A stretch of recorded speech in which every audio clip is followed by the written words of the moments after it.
Okay, that means कि अगर हम एल्यूमिनियम फॉइल को हाइड्रोक्लोरिक एसिड के साथ रिएक्शन में लाते हैं, कहने का मीन्स ये है कि एल्यूमिनियम फॉइल हाइड्रोक्लोरिक एसिड, वो भी कांस,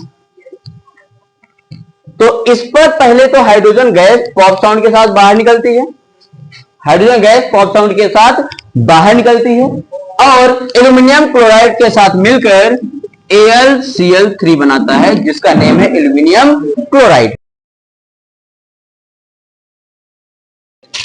अब इसके साथ इसका रिएक्शन देखते हैं कि क्या इसका रिएक्शन होता है। चेक किया जाए। Are you ready?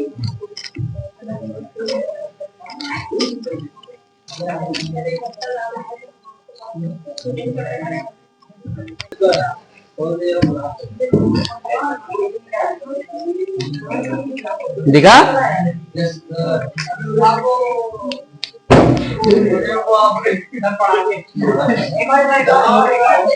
दिखा कि नहीं दिखा?